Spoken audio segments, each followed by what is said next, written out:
I'm Micah. I wrote a book and self-published it, and it did pretty well on Amazon. Bam! I'll put it right there. I also publish a anthology every year, a horror anthology with a bunch of awesome authors, and it does really well. And it's all for charity. And now I help other people publish books, new authors getting into the self-publishing sphere. I help them do that. And every Friday, I get to kick it with my girl and talk about all the awesome things. I like long walks on the beach, and I am 25 years old. Okay. Your turn. Go. We got Okay. 2 minutes for an intro. Okay. Chelsea here. I write books. I like to write dark epic fantasy. I show up on a couple of the anthologies Micah has done. Hopefully this year again. Let's just be honest. I have written The Blood of the Lion, The Mark of the Dam, The Dance of Destiny. Now, The Scars of the Wicked is coming out here. I am just hoping that it all works out. So, that being said, I've done a few short stories. I have written a dark kids book that is, I'm not sure if it's kids friendly, let's be honest. Oh, it's great. It's very kids friendly. Yeah. Very kids friendly. And I am a coffee addict and will find any way to drink my coffee. And I like music. Goodbye. Bye. Bye. I guess we'll start with the story first that I was looking at. I shared with you. Yes. James Frey. Was that right? Yep. Yeah. Frey Frey. And I believe his first name was James. Yes. Yeah. Okay, cool. Yeah, James Frey. So now I remember this back in the day because I'm old. But Oprah, if anyone remembers Oprah had him on her show when she was doing like a book club. And this book club, obviously, if you got on Oprah's recommendation, the book would just explode, and you'd be mega at that point. So she featured this book by this author, James Frey, and it was a memoir about his drug addiction and abuse and time in prison and his recovery and things like that. And it was so inspiring and blah blah blah. And so she featured it. He made millions, and then I can't remember the watchdog that reported it, but it got reported as hey, this is fake. Yeah. This is all not real, or certain times or certain parts of it weren't real, like his time in prison. Some of the things that happened in his life wasn't real. So then Oprah brought him back on. Hey, why'd you lie to me, man? He's like, oh, I'm sorry. And I guess she was pretty brutal about it, which I guess, yeah, I mean, we'll get into this, but I'm just laying the foundation. So he made millions, but then had to settle a class action lawsuit that was worth 2.35 million. Yep. Yeah. So he lost a lot of that money. He still had money. He's now the CEO of 2 companies. He's getting ready to sell one company. And the big news is, after all that, he's coming out with another book. And this book, he is touting, he is talking about openly that he has used AI, not to write it, but to clean it up, to make it better. He is fully using generative AI in the process of writing his new book. And he's being totally open about it. And it's looking like it's going to sell like hotcakes. Okay. So this is the point of where we'll start our discussion today. Is yes, you've got this guy who wrote a memoir. It ended up being false, made millions, is the CEO of 2 companies, getting ready to sell a company. So he's going to be in the millions again, and is getting ready to release a new book that is heavily influenced and helped with AI. Yep. Yeah, he is known as the bad boy of writing, and that's what I want to discuss. So what are your opening thoughts on that? I'm blown away. Like, so you sent that to me, and this morning I sat there and did a bunch of research on him. Yeah. And I was kind of blown away at the popularity and publicity this man is getting for Right. breaking the rules. Right. He's going to sell millions of copies of this AI inspired, driven, helped book, because people want to see what it's like. Now, I did stumble on a piece of information, and again, I think it varies depending on, because he hasn't been very clear about how much AI has been helping him. Like, Right. he's saying AI is a tool and he's using it, but something he also said was like, you would not be able to distinguish between what AI wrote and what I wrote. Right. And so he's essentially, there's some conclusion that he is using AI to actually write certain pieces of the book. Right. Right. And that's where I was like, okay. And that was the argument that was being brought forward with the AI controversy was, yes, people use AI as, and we've talked openly about it Yeah. regarding using AI as like your own personal Google, right? Yeah. For your world building. Yeah. And using Grammarly, come on. I mean, Yeah. those spelling checks, all of that, that is an AI tool. That is Right. AI. Yeah. But using AI to help write the book, that's where the argument of what is actually author's work versus what is just free public commercial work. Right. Because they, again, we've already proven it. They have they have no they have no laws protecting AI generated work, and any if it's a cover, if it's content, anything, it is considered commercial public work domain. Right. And so that's where it's like, and he's saying, no, it's my work, it's my words. Right. Like, So my question is, to that point, does he care? he does not. Because he's going to make the money. No. And he said he does not care. Yeah. Yeah. So I don't. So I'm going to sit here and I'm going to use AI to write half my book or whatever. It's going to be a sprinkling of both my work and the AI's work, and I'm going to let everybody know it, so I can't legally get in trouble for it. And then I'm going to put it out there, and I'm going to make a crap ton of money. Mm-hmm. Cool. I made a crap ton of money. You know, Yeah.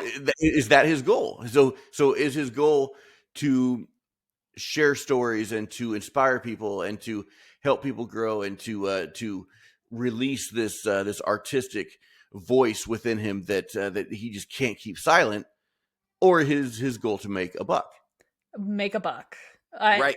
Because Right. like in all the research I did, it's not like he stepped out and was just like, I want to show that anybody can write a book. You know, it's not like he was leading with that kind of thought process. It was Right. just I get to do whatever the F I want and watch me be successful at it. Right. And Exactly. that was like, I was like, I'm not totally fond of that mentality. No.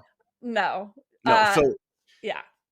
I think I know where you're going to go with this, because I feel the same way. So let's go back to the original book with the Oprah book. A Million Little Pieces. That's what they called it. Yeah, A Million Little Pieces. He made bank on that even after the lawsuit. He made bank on it. Is he an ethical man? Is he do his morals stack up with what the consensus of or the modern mores in the writing community? I would think not. I Mm-mm. would think not. But the dude has figured out how to play a rigged system and win from it. Right. How do we feel about that? I don't like that he's using quote unquote, and I'm not trying to defame him or anything, but I think the consensus would be that it is somewhat unethical in Mhm. some of his choices. So I'm not a fan of that. But what? I mean, dude's got balls because he's doing what he wants and he's playing a rigged system and winning. And that's the thing is like, he's at the end of the day, does he care about whatever we may say like regarding his morals, ethics, decisions? Because No, he's in I'm just throwing this out, a multi-million-dollar home and sleeping peacefully on a lush duvet, and it's like, does he care? I honestly, I don't think he does. right. No, I um I know that when the lawsuit happened, the class action lawsuit regarding the memoir happened, settled for 2.35. Random House was his publisher at the time, and they dropped him. right. Now, when I went to try and find where is this upcoming book being released from, I could not find any accurate statement that says, is he with Simon? Is he with, is he self-publishing this? Like, I couldn't find any certain details on that. So I don't know I if you had have information. I have the answer to that. It is Authors Equity who is publishing him now. It's a no advance publisher. It's Mm-hmm. a variant of self-publishing. So it looks like it's more like an indie press or something like that. It's a smaller press that may have outlets into the wider distribution. Yeah. So Authors Equity is who's publishing this book. Okay. That's interesting. That's I think that's a bold statement for Authors Equity to pick him up after the controversy around him. Right. And obviously, they know that he's using AI to write his book. And that is a fundamental question of what is creative freedom versus what are we now just abusing creative content tools so that anybody can be an artist or anybody can be a writer or whatever. Right. And I think the huge main concern here is that this is being picked up, and we'll say picked up because Authors Equity is a legitimate small publishing press. They have outlets. They've developed all that. If they do pick him up, which they have, so Authors Equity has picked him up. It is an AI somewhat generated book, half and half. I don't know. We don't know but we know he's used AI for it. I believe I saw it in Reddit, so take it with a grain of salt. Could be false.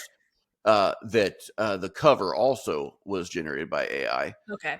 And that's just people were pointing certain things out that would prove that, but that's besides the point. It is going to open the floodgates, and now the floodgates are already open, but it's kind of like a dirty little secret nobody talks about. So, That's so put well. right, Yeah. but the floodgates are already open. People are using crappy authors, crappy writers, people who have no, I don't want to say no rights, but they have no business releasing finished manuscripts, finished books, right? They don't. Right. And we're AI not saying, yeah. No, go Keep ahead. going. Okay. Oh. AI, stop interrupting me. I will kill you. AI can be used as a shortcut, and it can be used Yeah. as a crutch, and it can be used as your writing tool to where you don't have to write. You don't even have to come up with the idea. You Nope. can say, I want to come up with an idea in this genre, and you can just keep prompting and keep prompting and keep prompting, and you will spit out an 80,000 word book of whatever, whatever, and you don't even have to touch it. Then you can send it off to somebody to edit it. Mm-hmm. And I mean, yeah, so you can do that whole thing. And the problem is that's already being done. That's already being done. There are, I don't know if it's millions, there are thousands of AI generated books on Amazon right now That are saturating the market. that are saturating the market, and they're not clicking that little button that says, was this AI generated? No. Right. So Because it's they're already not, happening. Amazon's not fact checking that. No. Like, No. they're not going in it. I know Ingram Spark has an AI question now that asks, was AI used in generating this content or cover? Right. Like, so, and you have, like, this is a what are your morals question. Right. And nobody's fact checking at all. Right. Right. Which, and I talked about this. I think we talked about this a couple weeks ago, but I was very curious if I could trick an AI detector, not in the way that have AI write something and see if it says, yeah, this is AI. I wanted to see if I could write like AI and get the AI detector to say, yeah, this is AI. Oh, And I feel like we talked about this like a month yeah, and a half ago. yeah, and I did. And so I put it up there, and it's like, yeah, this is definitely written by AI. I was like, no, it was written by me. So the Those detectors are not tools, good. yeah, they're Yeah, not good because I know there was I don't even know if it was about writing, to be honest with you. It could have been an academic research paper it was an academic research paper. So this is where they're trying to increase an awareness saying, don't rely heavily on those tools, those AI detectors, because they were uploading works that were like 20 years old, these academic research papers, and AI was coming back and saying, yeah, that was generated by AI. And you're yeah, like, right, what? right, exactly. So What? those detectors don't work. So it is still up to the integrity of the author to disclose that, and that's not happening.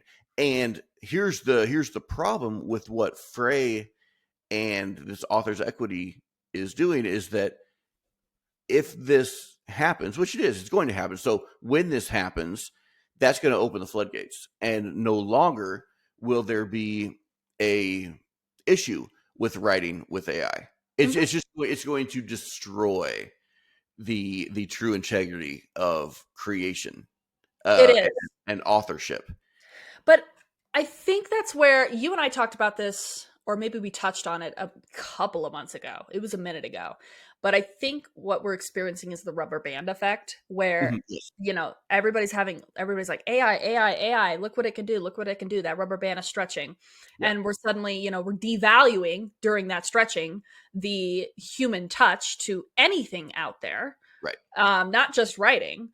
And we're going to have that rubber band's going to snap, and we're going to suddenly start to increase the value of human made work. Correct. Right. I really do think that, because primitively we are a society that thrives on community and human interaction, human creations. Like, that is how we've communicated as a society, as cultures across the world for centuries, Right. thousands of years. Right. And so it's just like, I don't think this one little blip that we're experiencing is going to completely derail human society. If it does, there were red flags I did not see coming. Yeah. No, I don't think it's going to derail human society yet. It probably will at some point. But End of the world. right, end of the world. It's coming. But I don't see that yet. What I do see is when this is allowed, when this is accepted, right, which is shortly. It's coming soon. When it's accepted, yes, the rubber band will break. Yes, the value of true authorship, true writers, the human touch, that will become more valuable. But then you'll be looking for a diamond in a desert, right? I You'll like be that. looking for you'll be looking for that diamond in a sea of AI generated. So indie authors, we think we have it bad now. We think we have it hard now.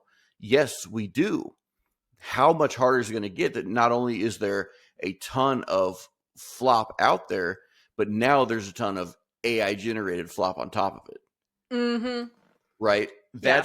I think that's the concern. Um, do I agree with the things that Mr. Frey is doing? Absolutely not. Right? There's no question that I absolutely do not agree with what he's doing. Do I look at him like I said earlier? Dude's got balls, and he's playing it. He's playing a system, and he's making money. He's making himself a villain, perhaps, but some villains are very successful. Yeah. And Yeah. at the end of the day, he's the one going to bed at night. And if he can sleep with that, nothing we say will change the outcome. No, not at all. Not at all. Yeah. Yeah. Yeah. I definitely have a problem with his morals and his ethical approach to this. And I think that's where my major issue comes into play here. It's just like, I get people playing the system, all of that. I'm very big on, like, have some freaking morals and, like, a guiding compass to why you do what you do. And I don't think this guy has it. And if he does, it's only because he sees a dollar bill in front of him. Like, Right. And and again, like Chelsea and I have said in the past, who are we to say what yeah, ethics or morals you should follow? true. Right. We can't police that. No. But it seems, and I'm not, and I'm definitely, y'all know me by now, I'm definitely not one to say, get with the program, swim with the Yeah. large school of fish, right? No, I'm definitely not that guy. Like, go your own way, do your own thing.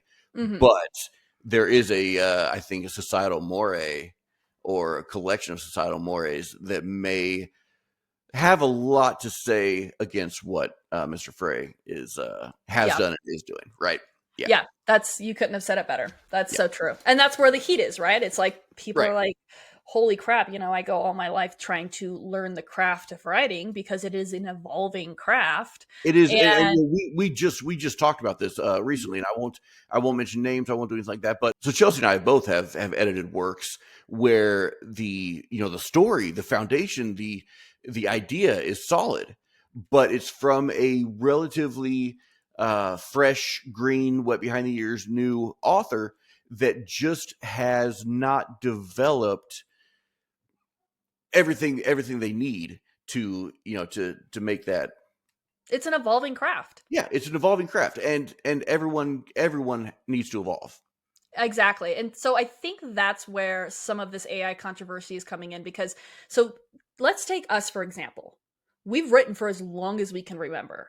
Mhm. And we have even if we've had breaks or, extended periods where we're not releasing anything or anything like that, we are storytellers at heart. We've practiced this craft. We've looked at drafts, stories. I mean, we've everything, right? It's become a part of our identity. Yeah, And as the more we write, the more we evolve. Now take Bob down the street who thinks he can make a buck and has never written a word in his life, has never even given a story a second thought, like none of that. And Bob's going to sit down and say, and prompt Gemini, ChatGPT, whatever, and say, give me a story about this and this. Let's open with the first chapter like this, like that. And then right. suddenly Bob is releasing a book. And now where this is where I'm like, wow, because for Micah and I know a lot of storytellers out there, authors in our Discord chat that we have that you guys should all join. It's amazing. You should. But We had a pretty great moment. uh, The last few days have been great, but yeah, we had some pretty great moments last night that you brought all should tears go. to my eyes. Yeah, Yeah, it was you guys amazing. should go. It's good. It's good. So it's like, all these authors spend hundreds of hours evolving their craft, going over and over and over again, and pouring their heart into something and creating something. And that feeling of reward when you have that finished product that took blood, sweat, and tears to get to, that you feel proud about.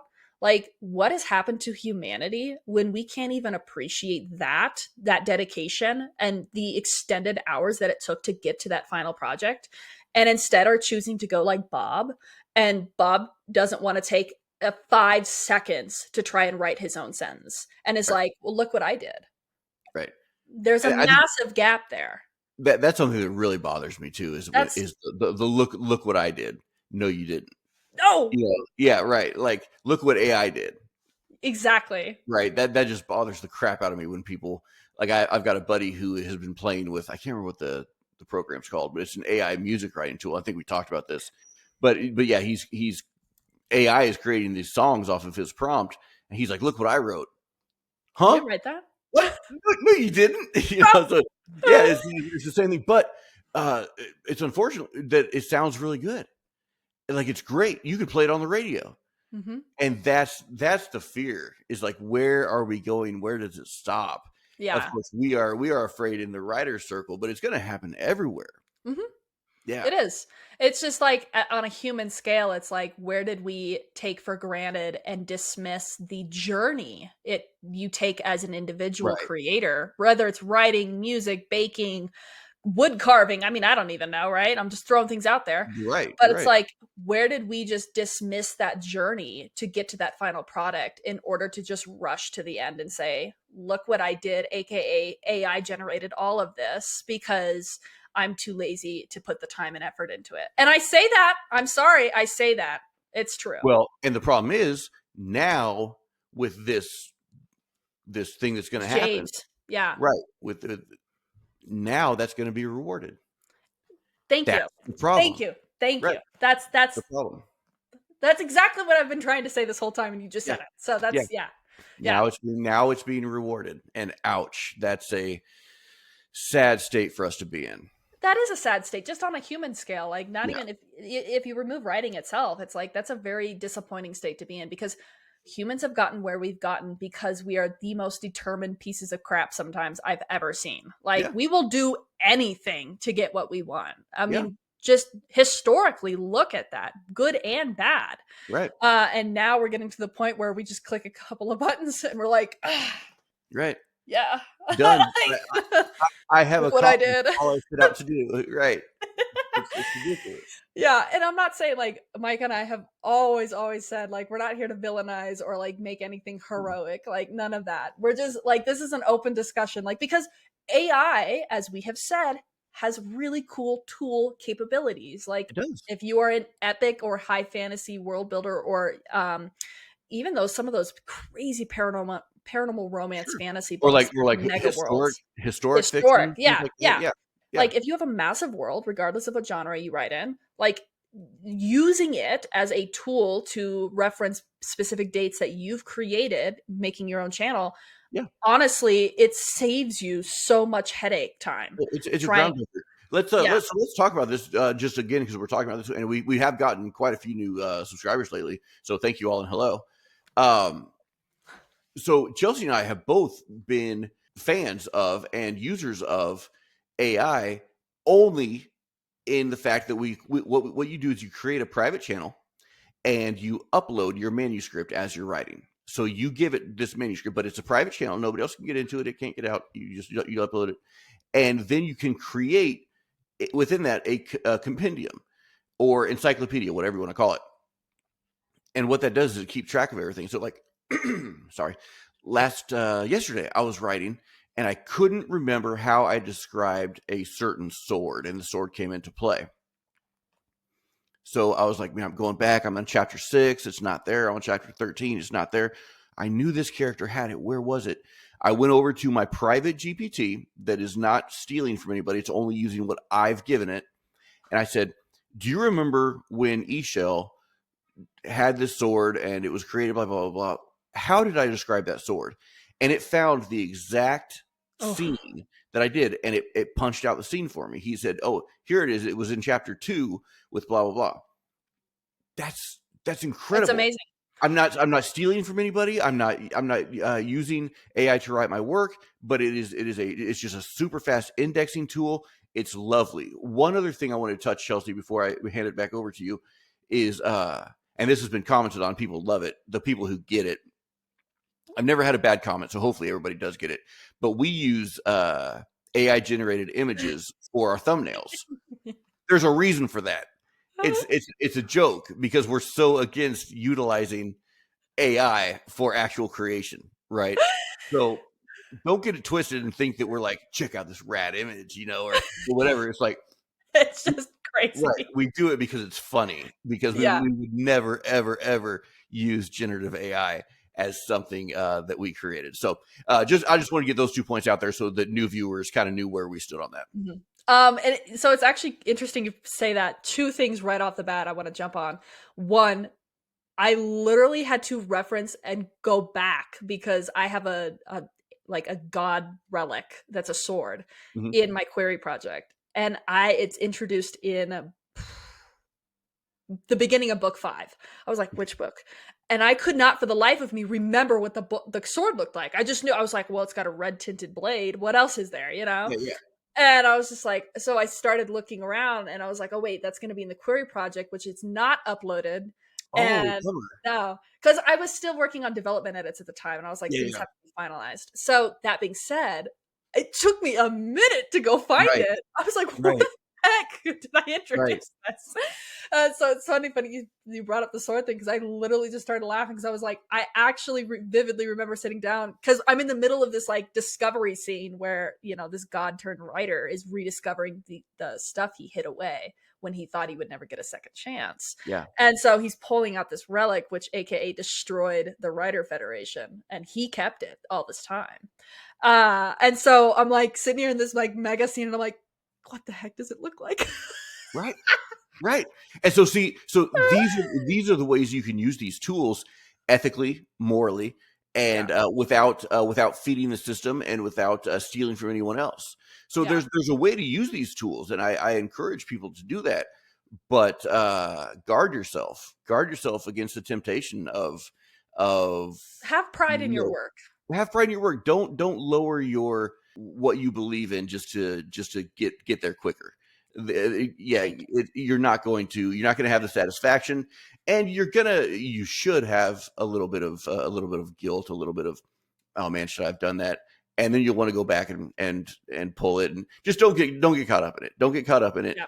Are we done with the Frey topic? Is there anything else you want? We're semi done with the freight topic, but I'm not done with the AI topic Oh, go actually. for it. Like Awesome. I have a few things I want to touch on. One, so while we're on the Google of AI of your work discussion, I broke up with ChatGPT. So I broke up with ChatGPT and got together with Gemini.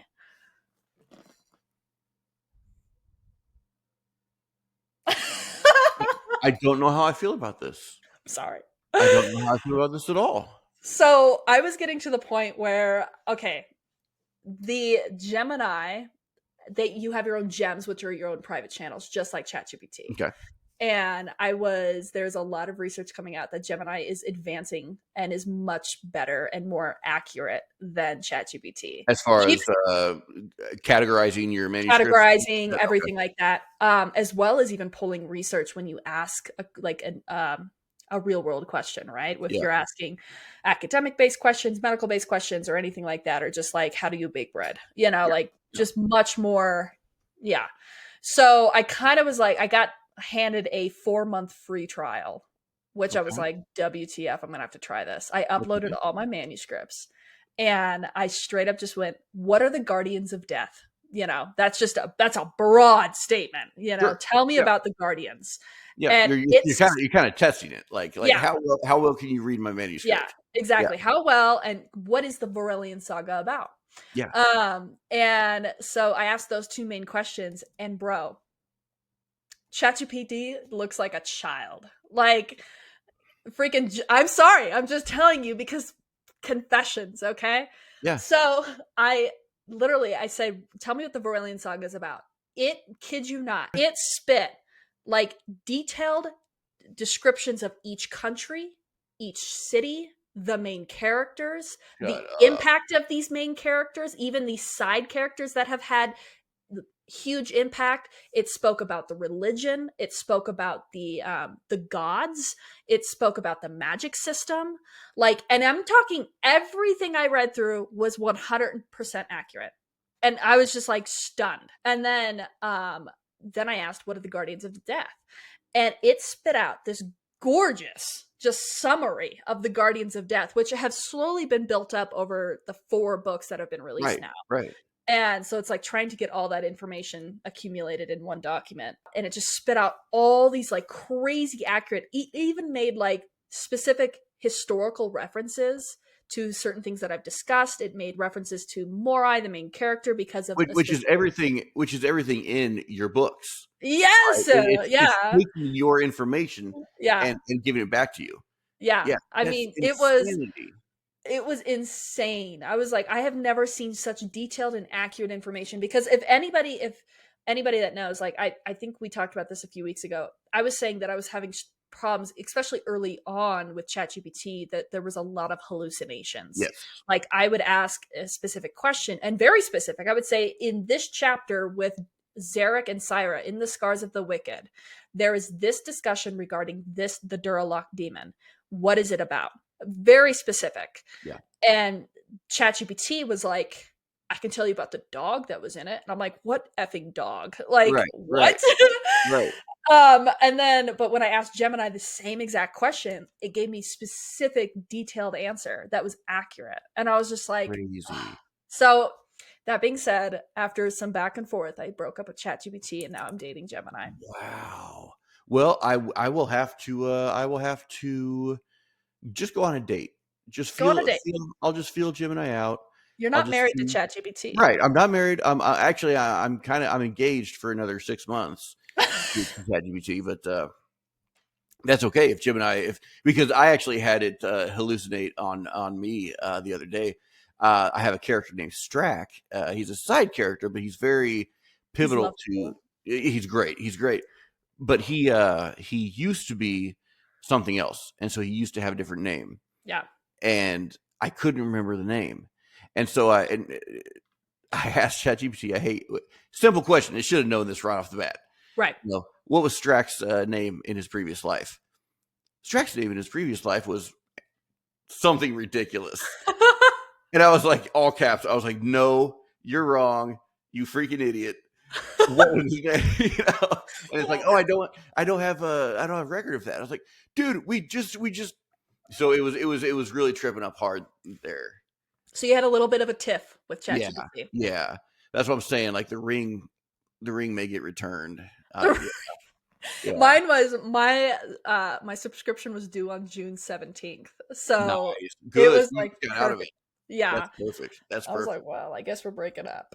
Yeah. So Yeah. I really liked it because it's again, as epic world builders, it's like being able to reference things like that is just such a time saver. And the peace of mind that you know it's accurate, which most of the time, if you look, you know instantly if it's not accurate or Right. it is accurate. Cause I mean, it's your world, It's you your world. know, but it's like when you can look at it and have that trust that you're not having to like go back and like double check the information being delivered, it's really nice. Yeah. So yeah, Yeah. Gemini has so far proved to be a much more accurate and detailed even companion with the Google searching of my world. And and now and purists, some people may even get rubbed the wrong way that we use ChatGPT or Gemini for that, even though it's all of our information. They may get rubbed the wrong way because we use it at all. That's fine. I understand. They may say, you should have, post-it notes and markers all over your walls and files and files and files. I understand that, but we're not using typewriters anymore. We're using computers. We're using word processors. We're using Grammarly or words to Mm-hmm. to find misspelled words and things like that. The tools have evolved. Yeah. It's just how you use the tools. Again, going back to ethics and morality and what the general consensus of cultural mores are in this sphere of writing. You can use these tools ethically, Right. and I encourage you to do so. And I hope that doesn't piss too many people off. And if it does, take a step back and just see what I'm saying. I'm not saying use generative AI. No. I'm not saying let AI write your book. I'm not saying once it's written, say it's yours. No, but just as the typewriter evolved into the computer and word processors evolved into spell checks and grammar checks and things like that, our tools evolve. Whereas 10 years ago, we were on a computer, we weren't on a typewriter, and so we didn't have to handwrite a bunch of files. 10 years ago, we were using a computer and we were putting all that information into files, Mm-hmm. and you'd have a bunch of files on your desktop. This is just the next evolution of tools. Yeah, that So, you could store data in. That's right, your data. It's not being manipulated. It's not right. being pulled from the internet. It's not like it's your data on a private channel. And that's the big key, right? That's It's that's the yours. big. And again, that's just me and Chelsea. Yeah. That's our idea of ethical use of these Yeah. tools. Yours could be different, but don't just accuse. Take a step back, look at the evolution of tools, and see where that evolution has gone, where it's going, and how to use those ethically. I think Hmm. that's a good way to say that. And I completely agree with you. It's just utilizing what tools we have at our fingertips now, Yeah. as opposed to then, and using them ethically. Yeah. The other thing is, and I don't know if you've heard about this.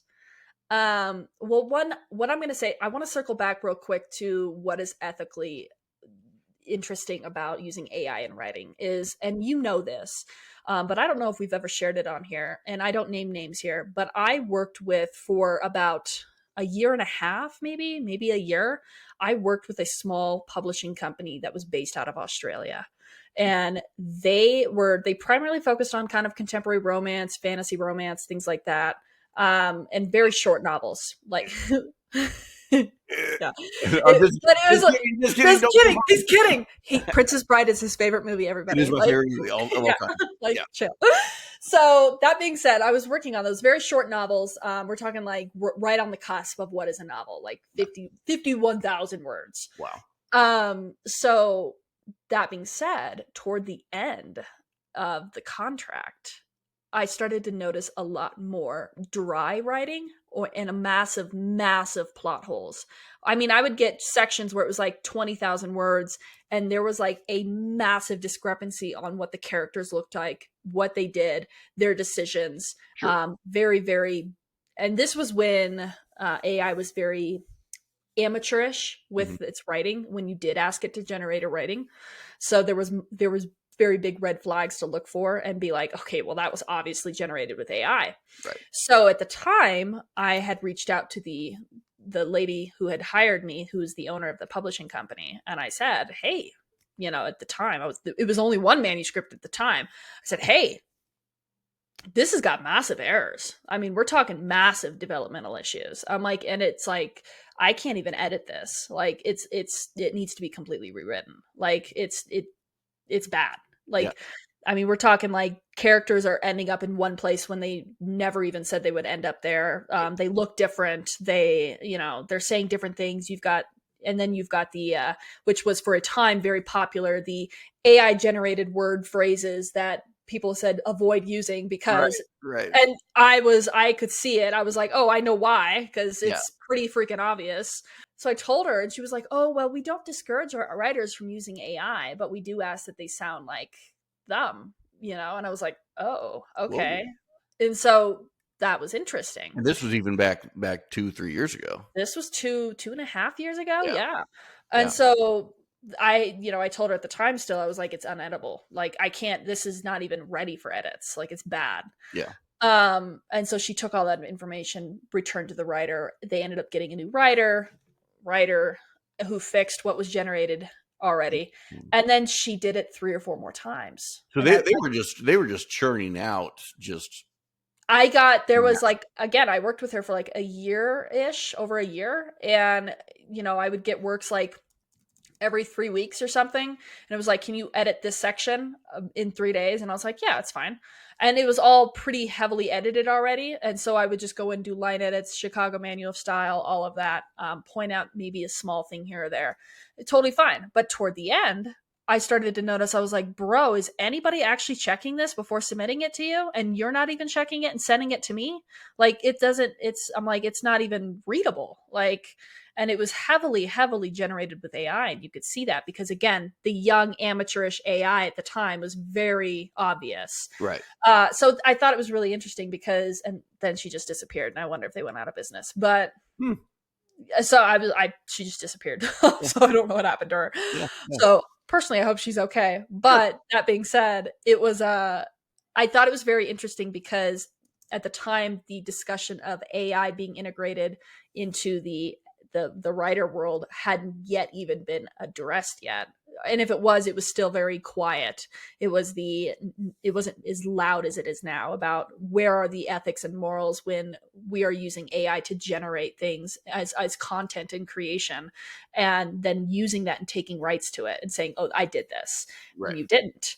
Right. And so, yeah, I wanted to share that because, man, I do think it's a lot more, I think it's a lot more relevant now. And I think, and I scarily admit that I think a lot more small publishers are doing it than they're letting on. Yeah. Yeah. So yeah. It's crazy. It is. I mean, it's good. And now with the Frey thing that, that it's going to be openly accepted. Yeah. Gosh, can you imagine how much more we're going to see? Well, so that's the interesting thing too, because we've already discussed when the pandemic hit, there was a massive saturation and push for everybody decided to publish a book. Right. And because they thought if I publish a book, it's a quick buck. And we've been there, we've discussed it. It's not. Right. So that being said, we already saw a massive oversaturation of the market doing that. But then I want to say we started to see a slight decline because a lot of those pandemic writers, as we like to call them, what they started to realize, one, I can't keep up with this. Two, the 2 books that I released during the pandemic really aren't making me anything, and I'm not going to continue publishing. Right. And so there was a slight decline there, but I do think we're going to see another push of that saturation in the market again. Yeah. Oversaturation. And that'll be really interesting to see. Again, I think it's gonna do just like what the pandemic did. Saturation, then just the decline, because people aren't gonna, because you still got to put work into it, right? You're more optimistic than me. And I try to be. And I hope you're right. Right. I hope you're right. So that's where I do want to ask one more AI question. Did you hear the debacle, and this has been going on for a while, that people using M dashes it's their obvious sign they're using AI?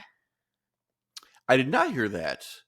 Now I don't use M dashes often because on in Word it's kind of hard to do. Like you actually have to put like a 4 letter or 4 number key in to get an M dash. What?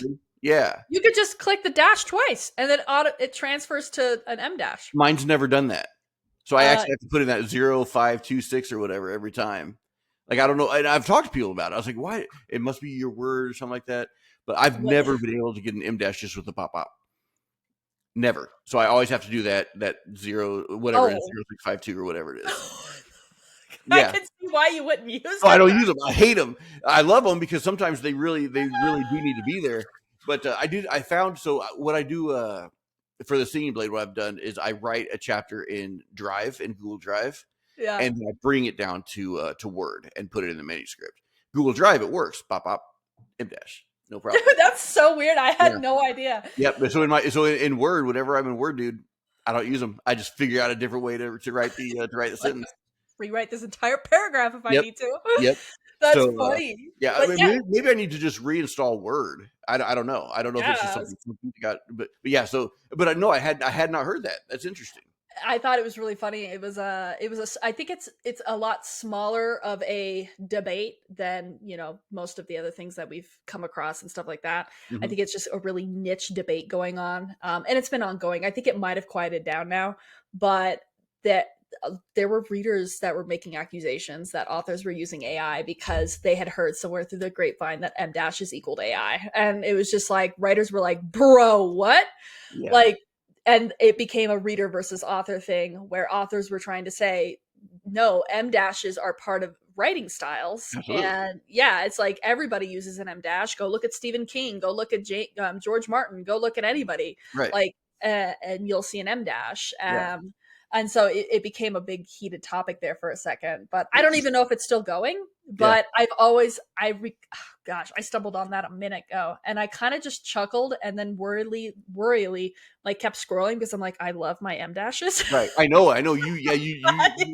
There's a couple of other people I've talked to that just love them. They just swear by them. Oh, And I love them. I'm just like, yeah, I don't use those too much because my word won't do them right. There's such power, you know. Yeah. You could be Yeah. I like, love them. You even can the kind of editor, it kind yeah, of it puts an end cap on a sentence. it's a So power punch, you bam. know. Yeah. Yeah. Yeah. So Even my editor I'm working with, she'll be like, she'll see something, she'll just change it to an M dash. And I'm like, yeah. I Yeah. support you. Yep. I love them. I Like, love them. yeah, dude. So I thought that was really interesting. So I guess I come to that as an awareness, right? There's writing styles out there and everybody has their own writing style, and don't accuse anybody of something because you heard through a Reddit thread. Yeah. Like, Well, one thing in my writing style is oftentimes I'll repeat a word oh because yeah. in historical or archaic Yeah. writing, a repeated word means that hey, pay attention to this. If you yeah. So I'll use a repeated word, but I had somebody call me out the other day about using the same word twice, and I was like, well, yeah, but that's my style, man. Like that's like if I want I something, laughed way too loud. if I want something to be seen, it's kind of like putting things in bold. Yeah. It's just using, and not like back to back, but like maybe in the same sentence using that same word because it's Your heavy. writing style. It holds me, and it's just part of my style. So yeah. Many people have many different types of writing styles, which is what makes them unique. Uh, if you see one that you automatically associate with AI, be careful of accusations there. Yeah, yeah. Oh, I just hit my desk. Don't You worry. did. That's fair. And I'm gonna have to trash the whole episode. That's done. But no, I completely agree. And that's where we've gotten in the discussion of like writing styles, your unique voice is what makes a genre, a trope, a story, even if it's the same recipe of other stories, that's Sure. what makes it so unique. And that's what readers fall in love with is your voice as a Yeah. storyteller. Yeah. Because we can read any story about reluctant heroes or tragedies or overcoming hardships or, the princess falls for the prince. I mean, you name it. Like every trope has been done on the planet. Yeah. But it's like your writing style is what makes it unique and why readers fall in love with it. And it's like, be careful, don't accuse people of that. Right. That's their writing style. That some of those people have taken years to evolve that writing Right. style. And I mean, I can attest to that. The writing style I had 10 years ago is nowhere near what I have now. Right. 15 years ago, I was probably terrifying. Actually, I did read some of my early works because I have notebooks, and I was Yeah. like, bro, I was coming out with some like intensity. Yeah, man, bring it. I Bring was it. like, I loved my kids. I was like, bro, I was like, where were you coming up with this? But Yeah. I did find it funny. I actually found, so I, one of my first original works, and I mean, I can't even remember the date of it was, but I have all my notebooks still, and all pencil written, or Yeah. pen, and it was, one of the characters was named Zarek, and I was like, WTF? I'm Yeah. like, what is it, freaking 14 years later, and I'm using Zarek, and he's like overcome my freaking story, like, Awesome. same character. I'm like, Yeah. oh, dude, that Yeah. was awesome. I'm like, that was a subconscious moment there. Yeah. Right. Yeah, Right. That's dope. I love it. so cool. So yeah, yeah, I think it's really interesting. So Cool. AI is very interesting. I have a question for you. Oh, okay. Here you go. Have you ever No, finished writing a big. scene or a chapter, and it was a very, very heavy, very hard to write? Just it taxed you. You spent all day on it, and you get done. You're like, nice breath. Walk away. Tomorrow, so the next day, you come back and you get ready to write the next scene or the next chapter, and you've got nothing. Like you're still taxed. Like you got like just the juices have been drained, you've been squeezed, and there's just nothing left. Have you ever had that, Chelsea? Damn right I have. Yeah. Yeah. I experienced that hardcore yesterday. Because if you recall, like 2 days ago, I sent you and Brian the end of that chapter that kind of separates Act One into Act Two, and it was very, very taxing because it's where everything changes. I had to bring a bunch of different characters in and do it right. I didn't just want to, hey, poof, now they're here. No, you can't do that, right? So it ended up being a 13,000 word chapter, Jeez. um, and it was great, and I was proud of it. I'm like, yes, done. Went to the coffee house yesterday. Started my next chapter. It's called Bastard of the Brainstead, something like I that. love it. I love it. It's really good. Great chapter title, and as soon as you read that, reading the first chapters, knowing that we're coming back to this point, you'd be like, oh crap, we're going to learn about this guy now. I had nothing. I couldn't even start the paragraph. I couldn't start the first sentence. Brain just went blank. Just went blank. Like I put my fingers on the keyboard, and like my fingers were just too tired to move. Like they just wouldn't move. Oh, that It sucks. was it was crazy. So then I went in and I did some editing on some other people's works, and I sent out a couple of emails. It was working fine then. My fingers were just typing, and I was editing was on point. It was all good, but yeah, could not write. I think I'm gonna take today off too because I've got decky. It's gonna be too hard. I'll go back Friday. I'm sure I'll be fine Friday. But I just want to know if you'd had ever experienced that, like a total drain where you couldn't. Yes. Yeah, It actually happened to me this week. It's very really. interesting you say that because so in book 5, I'm writing Syra, and I started the scene last weekend.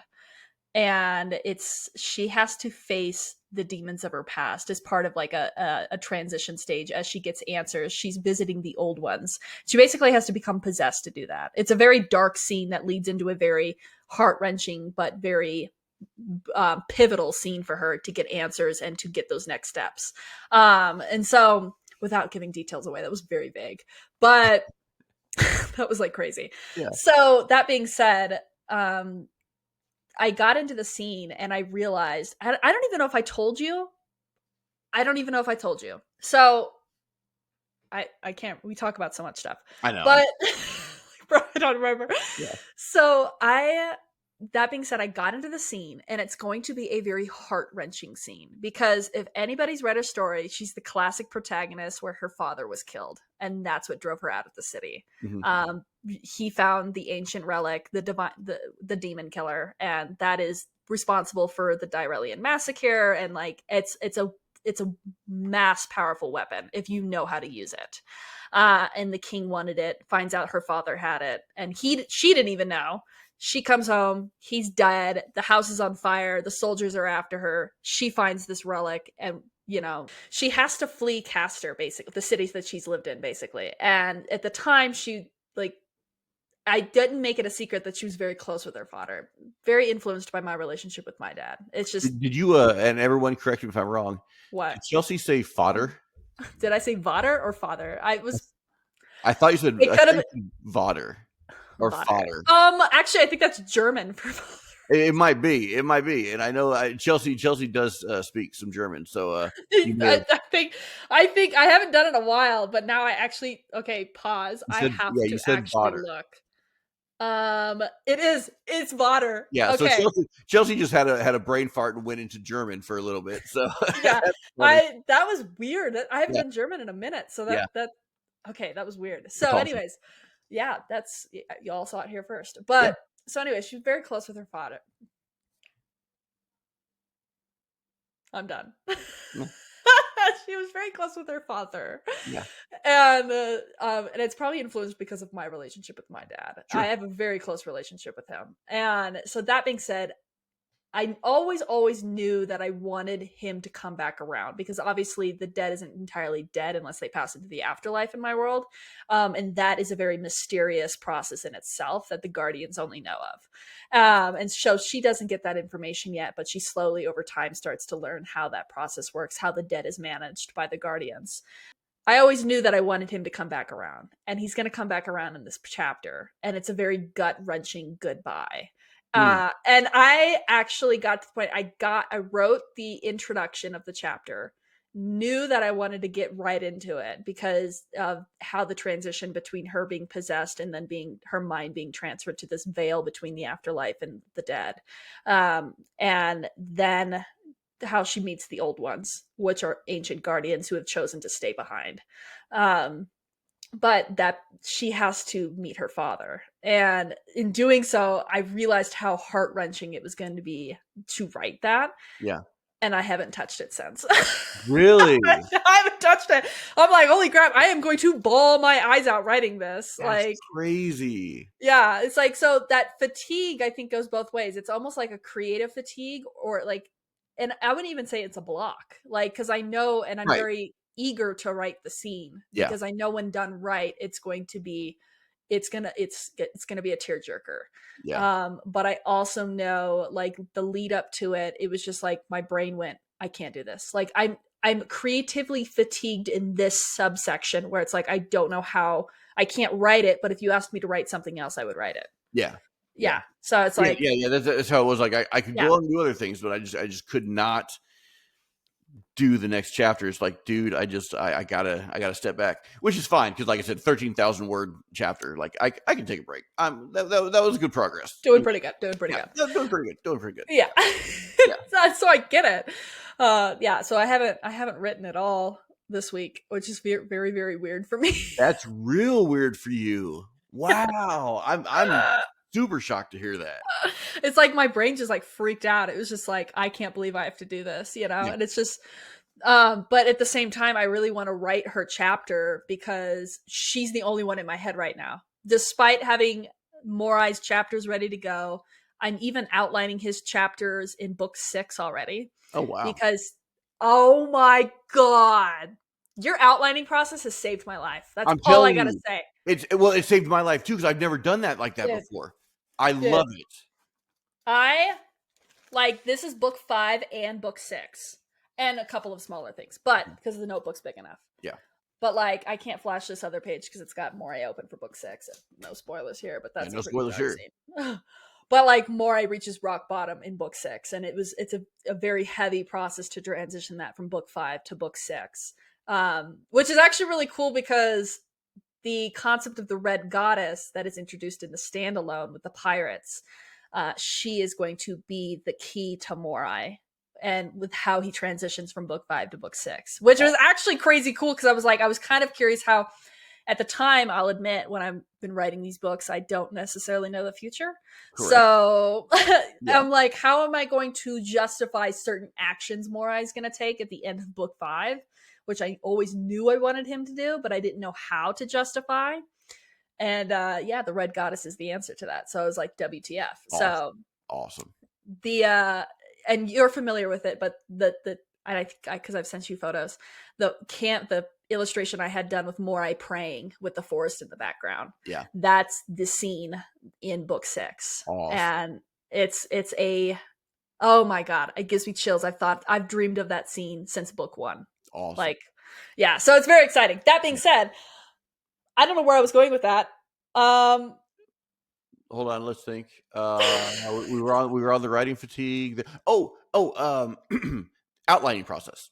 Outlining process, yeah. So I highly recommend it because it's honestly, it's been very freeing to get the story down Yeah, without necessarily putting all the thousands of words behind it, because exactly. things change, and just getting that feel and that concept, because I've for the first time ever since starting the saga, I can see the future, and Yeah, exactly. I can make decisions now Right. that will continue to lead, drive, I burped, and justify what becomes the end of book 5, book 6, and then Exactly. the last trilogy. I'm telling you, Uh, dude. Like I've yeah. never outlined that like that before, but I knew with the stinging blade, with all of the papers that I had written. I like I said, I think I even put a post up on Instagram Yeah, about you did. a month Yeah. ago, but showing these old, this old paper that the ink had washed away. But that was my original transcript. I had never outlined that either, but now that I have, dude, like you said, knowing every step.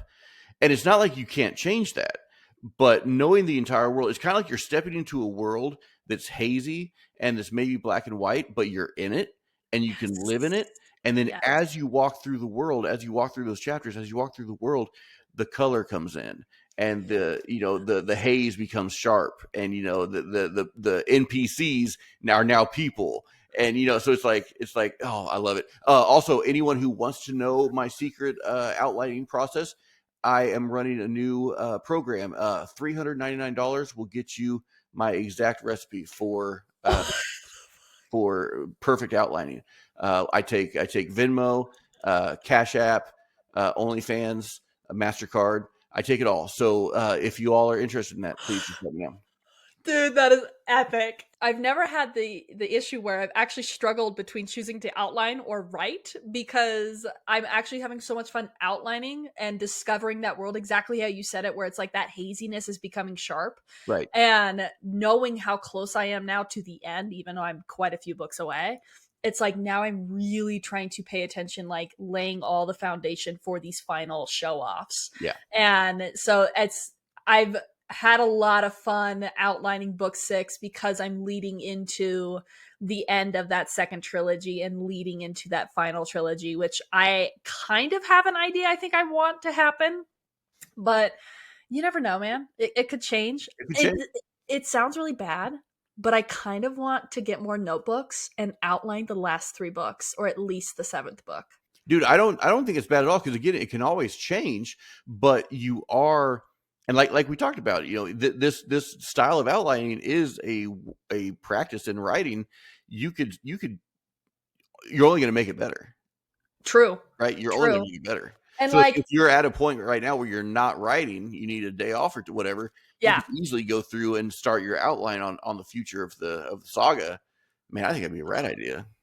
I think it's a rad idea too. I think I'm gonna do it. It's just been a lot of fun to see the world flesh out as it does. And I'm also a multi-pen user, so Nice. obviously, if I make corrections, I use the red pen, so it Yes. stands out to me. I'm sure you've had this happen before when you're doing like a paper outline or writing with a pen. I ran out of ink on my favorite blue pen, and I had to transition to a purple pen, and it Oh, just isn't the same. that's brutal. And I'm making it work, but I'm semi tempted to buy these specific blue pens, despite having like 80 pens sitting to my left. Yeah, yeah. Do I have one here? I hide them. They're up on my bookshelf. I have about 40 of this specific pen, and Is it's it the the G2? yes, it is. Yeah, yes, it is. Oh, I love it. I love it so much. I've got like 10 of them in my backpack, and the other 30 are up there on the bookshelf. Yeah, I have an entire unopened black case in my desk right now. yeah. That's like an emergency case only. Right, right. That's why I always have them around. They are the best pen. G2, hook us up with a sponsorship. We've got G2. millions of watchers. I Yeah. have all their colored pens. Yeah, and we support you. So support us back. It's only right. Do we want to close it? Let's close it, dude. Freaking do it, dude. We Um, I'm going to do a much better job than these jabrones we've had been closing, like Brian and and Gabby. They don't know what they're doing. So let me do this right. Thank you all for watching. We appreciate you. We love you. Do check out our writing group Discord. It's awesome. It's very, very good. Very, very supportive. You'll learn a lot. You'll make friends, and maybe become a better writer. It's good stuff. Please like, subscribe, bell, nod. I don't know. Do all the things that help us with the algorithm. We are super tiny, and it does help. Every like helps. Every sub helps. That all helps. Until next time, I have been Chelsea. Together we have been whatever. Bye.